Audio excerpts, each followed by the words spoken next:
No começo, a escuridão. Depois, uma explosão deu origem a sistemas em constante expansão de tempo, espaço e matéria. A cada dia, novas descobertas desvendam os enigmáticos e admiráveis segredos de um lugar que chamamos o Universo. No profundo nada do espaço, o silêncio cósmico é quebrado.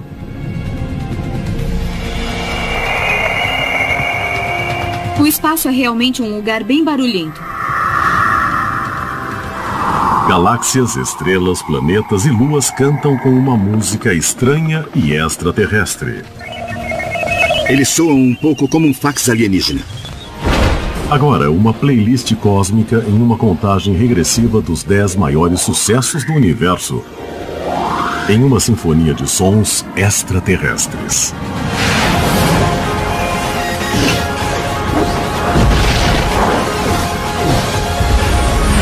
O Universo. Sons extraterrestres.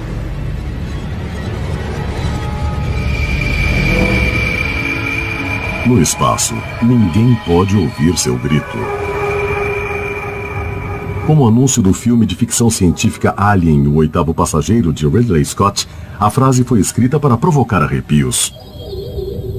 Ela se baseia na perturbadora ideia de que o espaço é um vácuo e de que os sons, sejam gritos ou músicas, não podem percorrer um vácuo. Mas é mesmo verdade? Bom, é meio limitado pensar que no espaço você não pode ouvir ninguém gritar.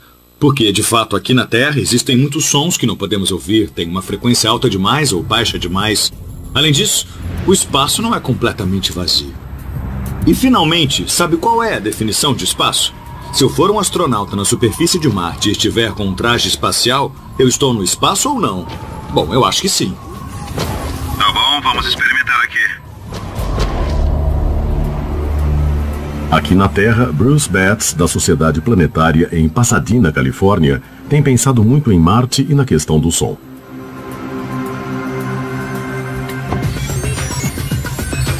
Ele programou o computador com o que chama de Marcinator para demonstrar como sua voz soaria na atmosfera fria de dióxido de carbono de Marte, sem um traje espacial.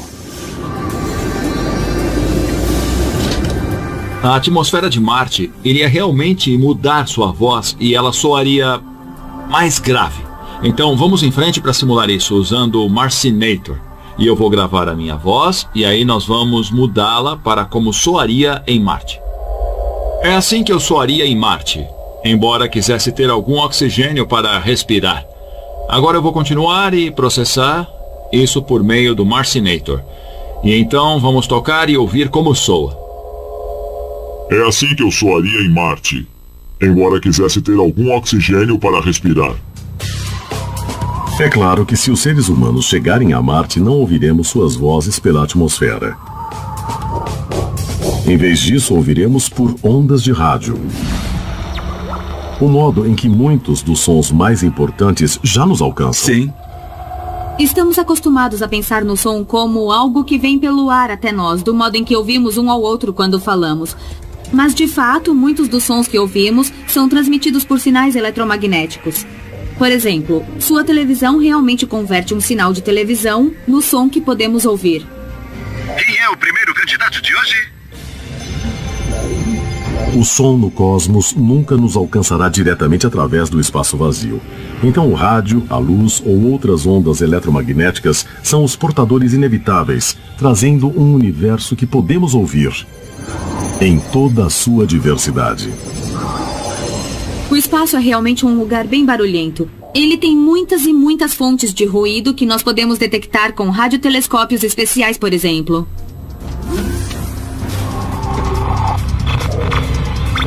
Esses sons extraterrestres formam uma coleção incrível. Nós pedimos a um painel de especialistas, cientistas, astrônomos e físicos que listassem os 10 mais. Os melhores sons de todo o espaço. Terminando com o número 1, que irá surpreender a todos. Agora começa a contagem regressiva. O número 10 vem de uma distância de 13 bilhões de anos-luz. O primeiro choro do universo em um sucesso chamado O Brilho do Som do Big Bang. Áudio do clarão do Big Bang, número 10 dos melhores. É admirável que o jovem universo fizesse mesmo um som, e nós só sabemos isso porque podemos realmente ver os gases brilhantes que estavam presentes naquele momento. O brilho desses gases é chamado de radiação de fundo de micro-ondas cósmicas, ou CMBR. É um leve traço de micro-ondas que se estende entre cada ponto nos céus. Descoberto pelos cientistas em meados dos anos 1960, a radiação é o brilho posterior ao Big Bang. O famoso mapa de satélite do CMBR representa o cosmos em sua infância, quando ele tinha apenas 380 mil anos.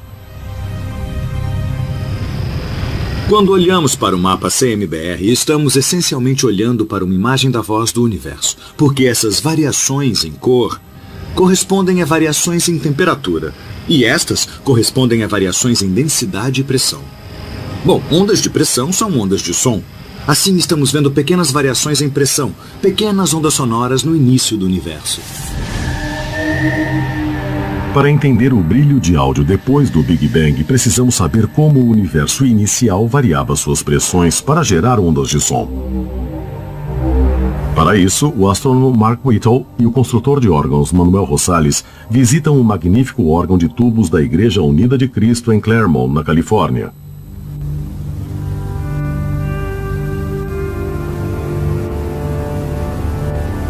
De certa forma, os 4.000 tubos deste órgão são comparáveis à voz do universo inicial.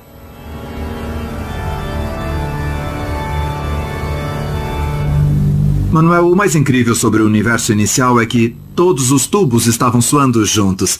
Então, seria ótimo se pudéssemos fazer isso com este órgão. Acha que podemos fazer isso agora? Tocar todas as notas juntas? É. Vamos puxar todos os registros e tocar. Ah, era isso que eu queria dizer. Sei. Então vamos lá.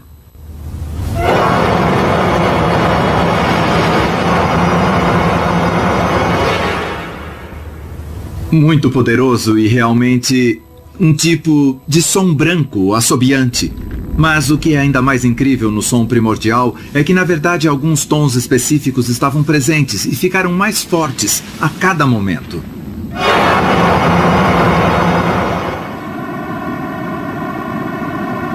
Esta é a nota de abertura do sucesso número 10, o áudio do clarão do Big Bang. Um analisador de som computadorizado revela os tons mais fortes como colunas distintas em um gráfico de código de cor. Por mais assobiante que o som cósmico seja, ele é diferente do puro ruído branco. Ruído branco, que não tem aspectos organizados no analisador. Áudio do clarão. O som do áudio do clarão, por outro lado, apresenta uma qualidade vagamente musical. Ruído branco. Áudio do clarão.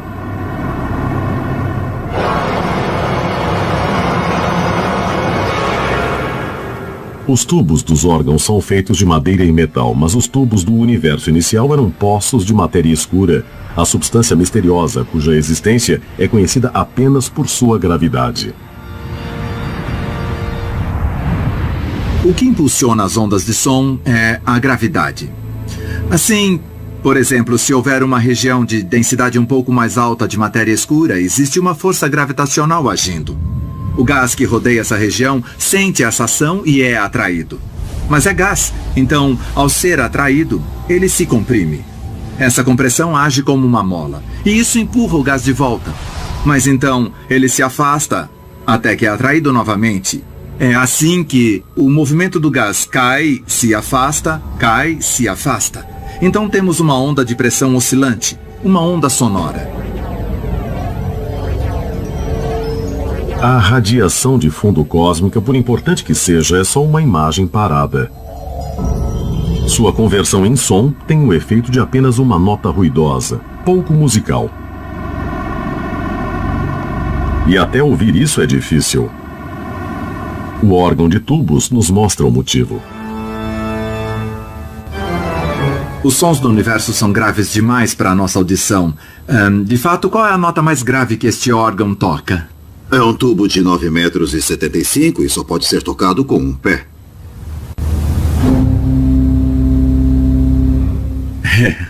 Isso é bem grave. 9,75 metros não é nada em comparação com os tubos do órgão cósmico. Eles estavam entre 20.000 e 400.000 anos-luz de distância. Desculpa, a gente não tem nenhum tubo desse comprimento. Não. O som profundo do universo inicial é tão grave que só podemos ouvi-lo depois de uma grande mudança de tom.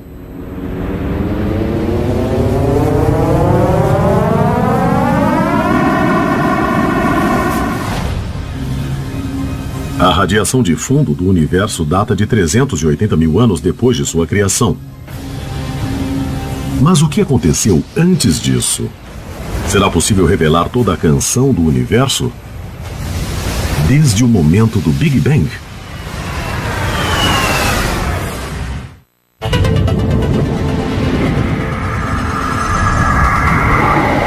O cosmos está repleto com uma sinfonia de sons extraterrestres e estamos revelando os 10 maiores sucessos do universo. O áudio do clarão do Big Bang, número 10 dos melhores. O número 10 da playlist traz os primeiros tons do universo com o áudio do clarão do Big Bang.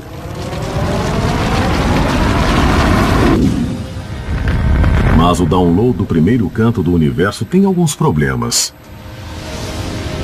Com o órgão cósmico tocando todos os tubos ao mesmo tempo, o que chegou até nós soa como uma só nota, ruidosa e complexa. É só uma nota porque vem das ondas de pressão que lemos no mapa da radiação de fundo cósmica, que é só uma foto do som do universo inicial, tirada 380 mil anos depois do Big Bang. Como podemos voltar o relógio e ouvir o resto da música? A cosmologia moderna está bastante avançada e é possível criar uma simulação por computador, uma simulação do jovem universo. É possível recriar em um computador o que estava acontecendo e como o som se desenvolveu desde o primeiríssimo instante até os primeiros 400 mil anos. Esse é o mesmo tipo de simulações por computador que nos deram imagens que mostram como o universo inicial evoluiu.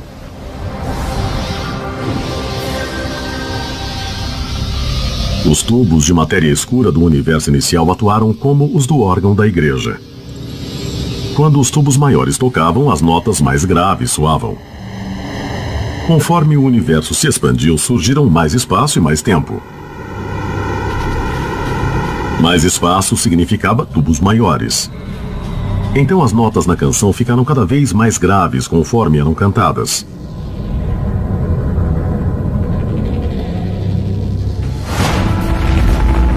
Se juntarmos tudo, os primeiros 400 mil anos do universo podem ser condensados em 10 segundos. Um incrível grito primal.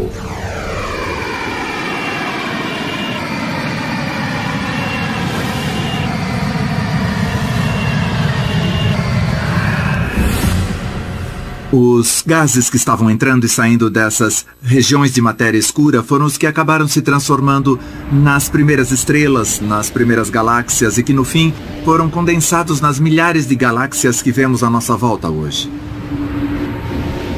Então, embora seja incrível mesmo e divertido reproduzir esses sons para ouvirmos, no quadro mais amplo, eles têm um papel incrivelmente importante na criação da estrutura do universo que evoluiu até o universo em que nos encontramos hoje. O áudio do clarão do Big Bang, número 10 dos melhores. Depois do som do Big Bang, nossa contagem vai para os modestos 15 milhões de anos-luz de um grupo de galáxias. O número 9 em nossa lista dos maiores sucessos do universo é o tom profundo de Perseus.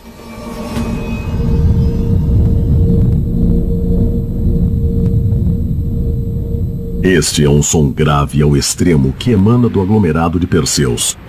um grupo de cerca de 1000 galáxias a 250 milhões de anos-luz da Terra. A galáxia central nesse aglomerado de galáxias tem um imenso buraco negro supermassivo em seu centro. A galáxia central do aglomerado é chamada Perseus A. E seu buraco negro supermassivo lhe dá o que se chama de um núcleo galáctico ativo, que emite energia sob a forma de jatos gigantescos, que cortam o espaço circundante. Por motivos que não entendemos bem, ela parece estar saindo, a energia está sendo produzida de vez em quando a cada 10 milhões de anos. Esses pulsos de energia são de fato ondas de pressão. E é isso que as ondas sonoras são: ondas de pressão. A onda, como demonstrado pelos fãs de esportes, tem um movimento de sobe e desce que é muito conhecido de todos nós. Mas esses estudantes da Universidade da Califórnia vão nos mostrar como uma onda de som é diferente. Vamos lá, pessoal. Soltem os pompons. Como as ondas de som são ondas de pressão, vamos construir uma onda de pressão com esses estudantes. Muito bem, pessoal. Façam fila. Venham todos pra cá e depois fiquem ombro a ombro, desse jeito. Quero que se espalhem um pouquinho, sem deixar vazios. Vocês serão estudantes colidindo uns com os outros, como moléculas colidindo em uma onda de som. Tá ficando melhor, não é? Se sentem um grupo de moléculas? Sim! Ótimo. Bom, parece ótimo. Temos um bumbo em cada ponta da fila. Verão por quê em 1 minuto. Vamos começar tudo com este rapaz aqui. Ele vai tocar o bumbo. Vejam o que acontece. Neste caso, a pressão é um bom e saudável empurrão que vai de aluno em aluno, passando por toda a fila. No final, o último estudante aplica pressão ao segundo bumbo, tocando. O segundo bumbo é como nosso tímpano. Quando a pressão de uma onda sonora no ar atinge nosso tímpano, ouvimos o som. É exatamente deste jeito que o som viaja pelo ar, exceto que em vez de ter alunos se empurrando, existem moléculas no ar se empurrando. Um som precisa de um meio para se mover. Ele não pode atravessar o vácuo. Então, de fato, para ir do ponto A ao ponto B, são necessárias moléculas de ar que se empurram. É assim que funciona. Então, como essas ondas de pressão do número 9, tom profundo de Perseus, viajam pelo que é essencialmente o vácuo do espaço intergaláctico? O astrofísico Richard Pogge, da Universidade Estadual de Ohio, nos dá uma noção do vazio no espaço profundo no estádio de futebol da faculdade. Embora seja verdade que as ondas sonoras não podem viajar pelo vácuo do espaço, o espaço não é um vácuo completo. Eu estou em Ohio, no estádio de Buckeyes. Está bem vazio hoje, só eu estou aqui. E não posso pensar em um lugar melhor para mostrar o vácuo do espaço. O estádio vazio pode ser uma representação do vácuo no espaço se o compararmos com sua lotação nos dias de jogos.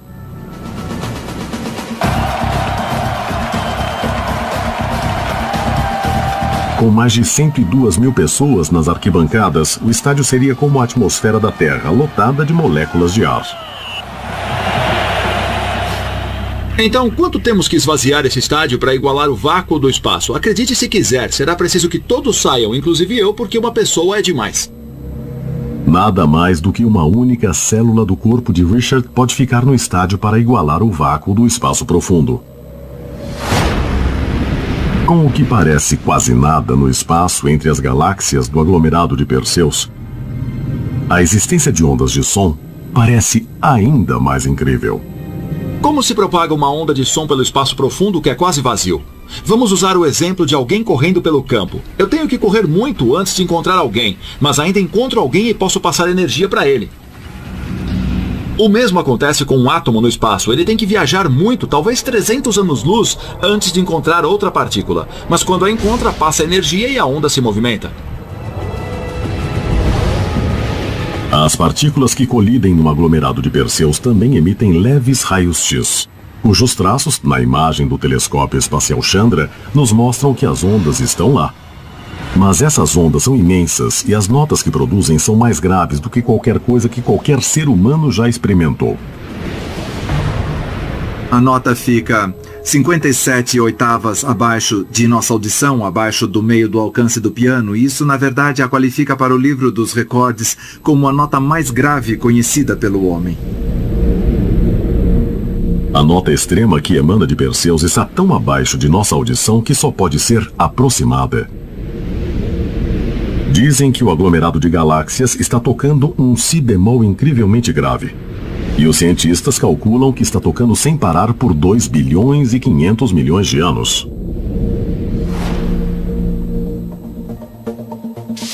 O número 9, tom profundo de Perseus, soa enquanto a contagem continua. O número 1 é secreto e espera no fim da fila. Mas antes, um estranho som agudo ocupa a posição 8. Os sons do espaço e sua ligação a sinais de extraterrestres.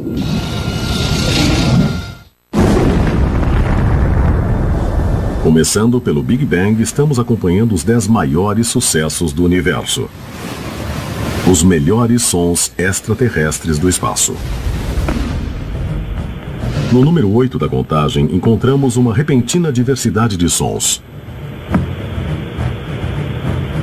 Cliques, lamentos e rangidos, que vêm de estrelas estranhas, que cantam por toda a galáxia. São gritos cósmicos com um naipe de percussão na batida dos pulsares. Cada pulsar tem um som diferente, mas todos estão relacionados porque repetem blips batendo ritmos regulares. Os sons diferentes vêm das batidas que soam em velocidades diferentes. Os primeiros pulsares que foram detectados emitiam ondas de rádio tão regulares que os astrônomos pensaram que eram sinais de alienígenas. Mas a verdade logo foi descoberta. Um pulsar é uma estrela de nêutrons em rotação rápida. Essa é uma estrela muito densa que tem 2 feixes de radiação saindo dos polos. Conforme esses feixes rodam e cortam nossa linha de visão, vemos uma série de pulsos. Pensamos nos pulsares como associados ao som porque eles foram descobertos com radiotelescópios. Havia uma série de bips que os radiotelescópios detectaram. No caso de um pulsar que rode devagar, podemos ter uma série de batidas como as de um metrônomo. Bip, bip, bip, bip. Pulsar PSRB 0329 1,4 rotações por segundo. Ou você pode ouvir bip, bip, bip, bip, bip. Pulsar vela 11 rotações por segundo. No caso de um pulsar de rotação rápida, os bips se unem e ouvimos brrr desse jeito. Pulsar da nebulosa do caranguejo 30 rotações por segundo. E no caso de um pulsar de rotação muito rápida, é só um som contínuo, que parece uma nota para nossos ouvidos. Pulsar JO 437 176 rotações por segundo. Os pulsares se formam do colapso de estrelas massivas depois que elas explodem como supernovas. Mas quanto tempo demora para que uma estrela massiva colapse? Era isso que Sherman D., de Tampa, Flórida, queria perguntar ao universo, quando nos mandou uma pergunta. Sherman, os efeitos visíveis de uma supernova podem durar meses, ou anos, ou até mesmo séculos, se estiver olhando para o que resta da supernova, os gases em expansão. Mas embora possa parecer incrível, o colapso do núcleo de uma estrela massiva pode levar só 1 ou 2 segundos. E é isso que inicia a explosão da supernova. Pergunte ao universo. Nosso Sol não é massivo o bastante para se tornar supernova, mas é uma bola gigante de hidrogênio 330 mil vezes maior do que a Terra e queima por fusão nuclear. Então nossa estrela mal pode se conter com o anúncio do próximo sucesso. Este sucesso quente é o número 7 da contagem. Aqui está, a Canção do Sol. O Sol faz sons, mas não os chamaríamos de solares, não são alegres. Eles são rugidos graves e agourentos que murmuram e vibram.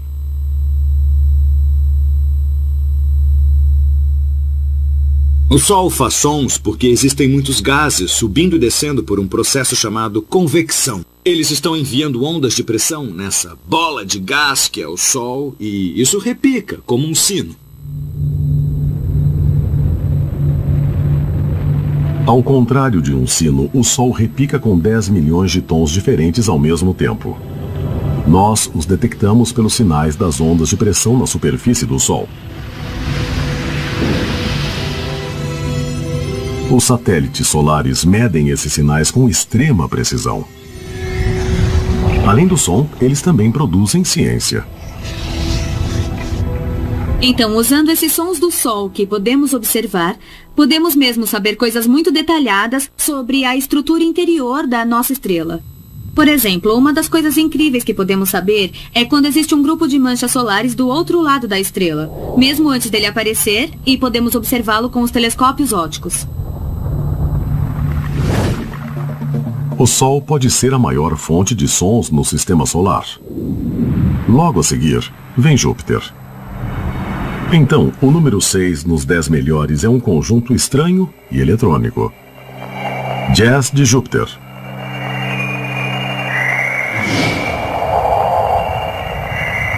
O Jazz de Júpiter chega a nós com o patrocínio de 2 naves lendárias Voyager, agora em sua jornada épica para o limite do sistema solar. As 2 naves Voyager se dirigem ao espaço interestelar. Elas estão nos limites mais extremos da bolha que o Sol cria ao seu redor. Hoje a Voyager 1 está 118 vezes mais longe do Sol do que a Terra, e quase 4 vezes mais longe do Sol do que Netuno. O cientista de projetos Ed Stone coordena a missão Voyager desde que as 2 naves começaram a viagem pelos planetas exteriores em 1979. Ao se aproximarem de Júpiter, a primeira coisa que elas encontraram foi o choque em arco do planeta gigante, que produz um som como o vento nos dados eletrônicos.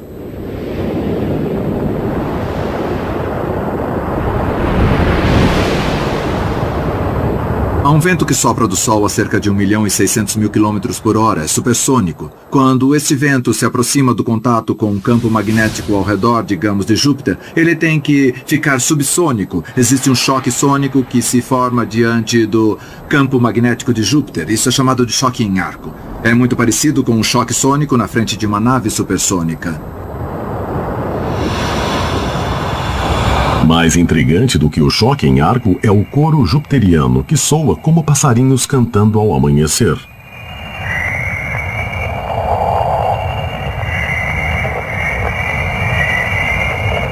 Tanto o coro como o choque em arco vêm das ondas de rádio geradas por partículas rápidas carregadas dentro da bolha do campo magnético de Júpiter.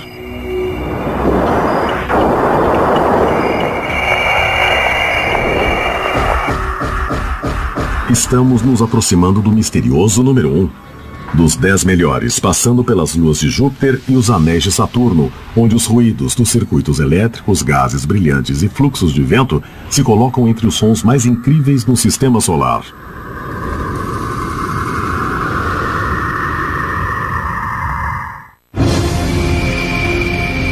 A contagem dos 10 melhores sons extraterrestres do universo chegou a Júpiter, que transmite seu próprio tipo de música espacial.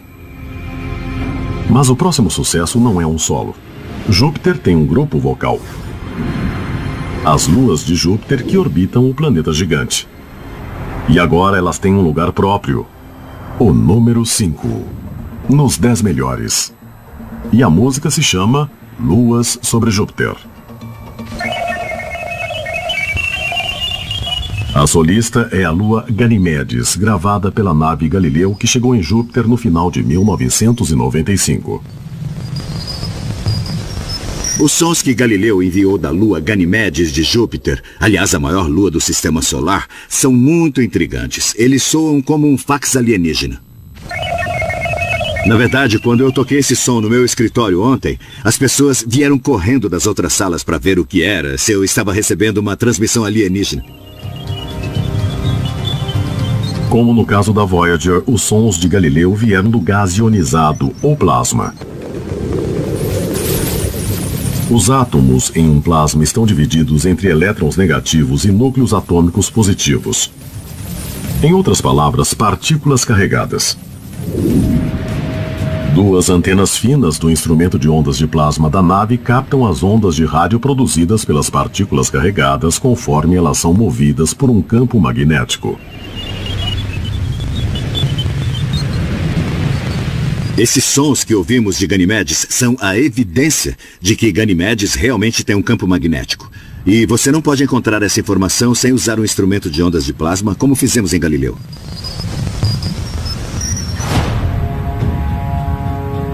Uma explosão muito súbita de som extraterrestre vem de outra lua de Júpiter. Ela aconteceu quando Galileu passava sobre o polo norte de Io.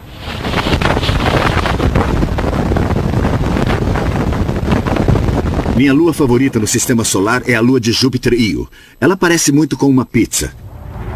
Essa é a lua com mais atividade vulcânica no sistema solar. 10 a 100 vezes com mais atividade vulcânica do que a Terra. Ela lança literalmente toneladas de material no espaço por segundo.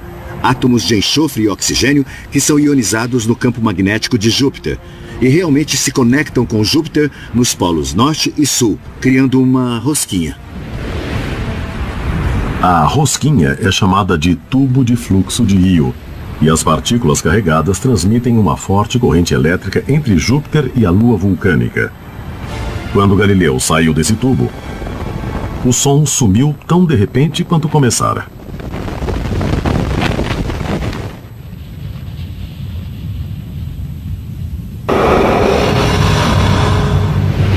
Com Júpiter e as luas terminando a apresentação, nossa contagem chega a Saturno, que é menor do que Júpiter, mas está nos 10 melhores.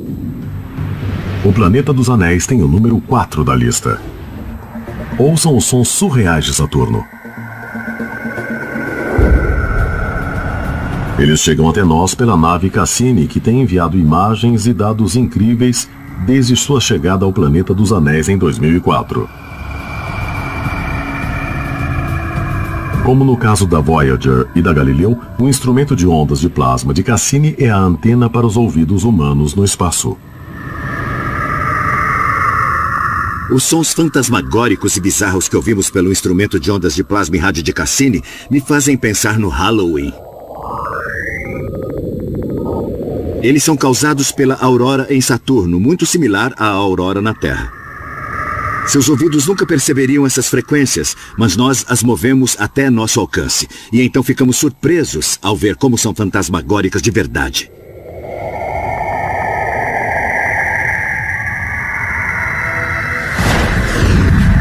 O som surreal de Saturno não é o único som do planeta dos anéis na nossa contagem. Mudando de lado, nós encontramos o número 3 de nossa lista, o outro lado de Saturno. Os cientistas chamam isso de cruzamento. Este cruzamento não tem nada a ver com a mistura de estilos musicais, mas descreve as ondas de rádio dos hemisférios norte e sul de Saturno quando elas realmente se cruzam em frequência em um certo período. Nós vimos algo muito estranho em nossos dados de rádio, em nossos dados de ondas de plasma. Uma dupla de frequências cruzadas, que aparentemente sugeriam que os hemisférios norte e sul estavam girando em velocidades diferentes. Isso é muito estranho para nós na Terra sólida, onde a Terra gira em uma só velocidade. Na verdade, nós não achamos que Saturno esteja girando em velocidades diferentes. Pensamos que ventos zonais de alta altitude estejam nos enganando e nos fazendo pensar que há rotações diferentes no hemisfério norte e sul, mas esse não deve ser o caso. Ondas similares seguindo as linhas do campo magnético de Saturno revelaram uma surpresa sobre o planeta dos anéis.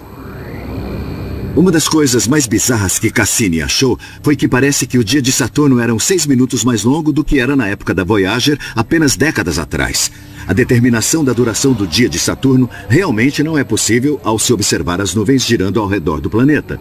Temos de usar essas emissões de rádio, os sons do espaço, para ver o que o interior profundo está fazendo, e foi ali que surgiu o mistério. É praticamente impossível desacelerar tanto um planeta do tamanho de Saturno em tão pouco tempo. Então, os cientistas acham que as emissões de rádio não devem ser muito precisas. Com um mapeamento detalhado dos ventos de Saturno, eles agora têm uma visão melhor do dia de Saturno, que dura 10 horas, 34 minutos e 13 segundos.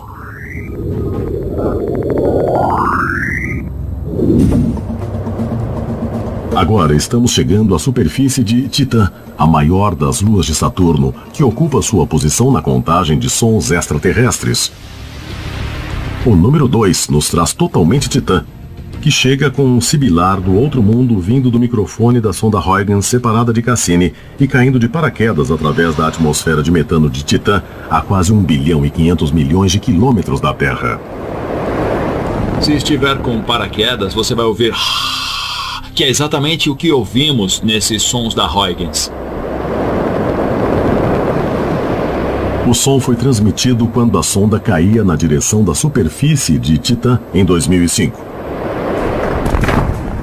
O sensor acústico da Huygens era essencialmente um microfone, mas ele só gravava a cada 2 segundos. Ele captava um som curto, um momento muito breve de som e depois nada. E depois um momento muito breve de som. Não estava nos planos transformar isso em sons que o público pudesse ouvir. Porém, ao contrário dos outros sons de Saturno, esses não foram convertidos de ondas de rádio. Eles começaram como ondas sonoras na atmosfera de metano de Titã, e a Sociedade Planetária converteu os sons staccato do microfone em algo audível pelos ouvidos humanos. No final, o que se ouve é principalmente o ruído do vento, conforme o paraquedas desce na atmosfera. E depois as coisas ficam muito mais quietas na superfície. Começa como... e subitamente passa...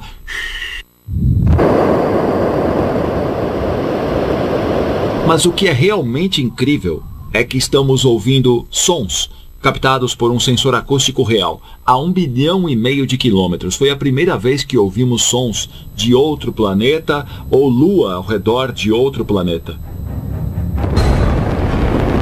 Porém, o ruído do vento não foi o único som captado pela Huygens. Enquanto ouviam os dados da sonda a caminho da superfície, os engenheiros no controle da missão estavam ansiosos esperando que a nave chegasse à superfície em segurança. O último capítulo na história é contado em um incrível vídeo que vai prender sua atenção.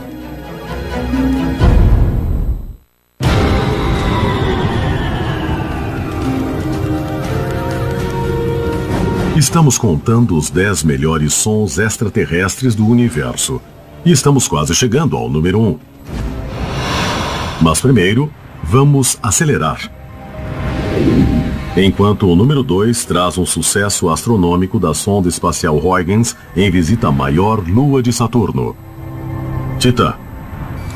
Esse é o único som extraterrestre que tem um videoclipe. Veja e ouça o número 2, totalmente Titã.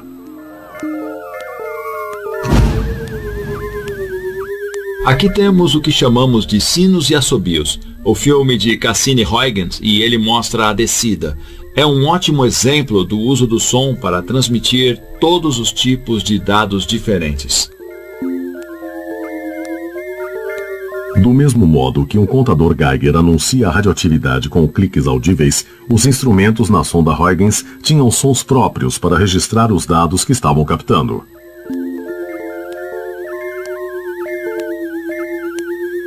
Esses sons que vocês ouvem, cada um deles significa que um instrumento estava tirando uma foto ou captando algum dado. Instrumentos diferentes têm um som diferente. Nós também ouvimos um zumbido no fundo. Essa é a força do sinal para a nave Cassini. Temos um tique que tem a ver com o giro e a rotação da nave. A cada vez que ela gira, temos um tique.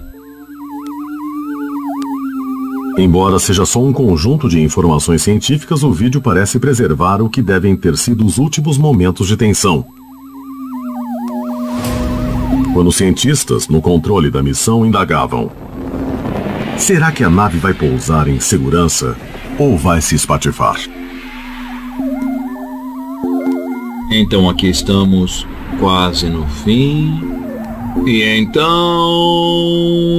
estamos pousando. Missão cumprida. Com um som de 1,5 bilhão de quilômetros, totalmente Titã foi um número 2 emocionante em nossa contagem.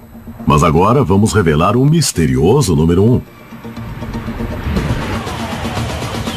Uma canção que vem de um lugar totalmente diferente de tudo que encontramos no universo. Embora alguns lembrem os estranhos sinais de Júpiter e Saturno, existem sons nesta canção que são completamente diferentes de tudo que medimos ou detectamos em outros locais no cosmos.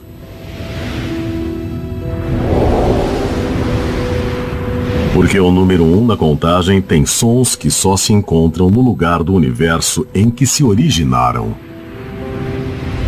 O número 1 nos sucessos do universo ressoa com ecos de um lugar singular. Os ecos da Terra.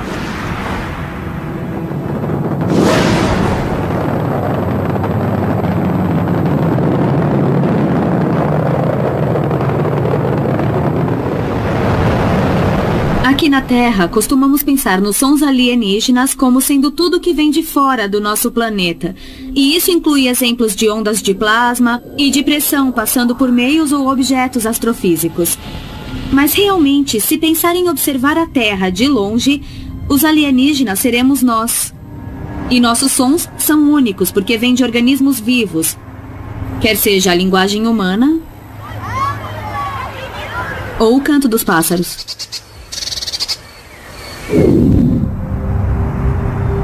Uma sonda alienígena que explorasse o espaço da Terra certamente captaria sons como os de partículas carregadas impulsionadas pelo campo magnético da Terra. Mas nosso planeta, ao contrário dos outros, também emite ondas de rádio, transmitidas para o cosmos pelos seres humanos.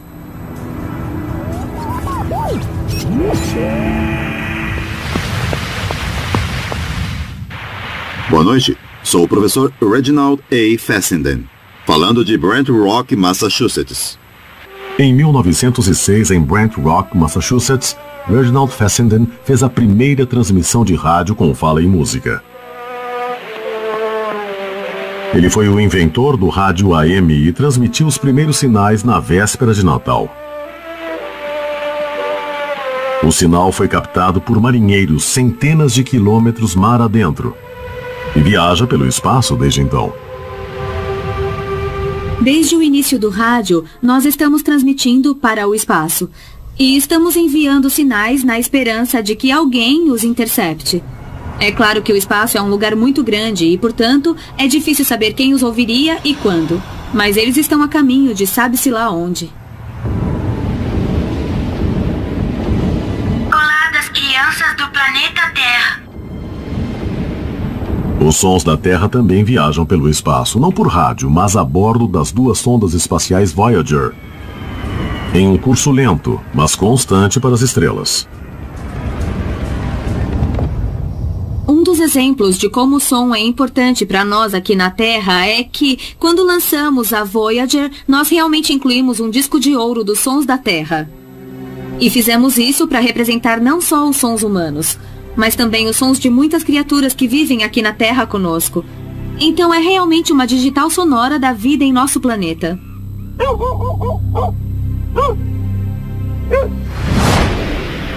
Ao assumirmos nosso lugar entre os 10 melhores de nossa lista, percebemos que eles só tocaram a superfície das vozes cósmicas que chamam no vazio.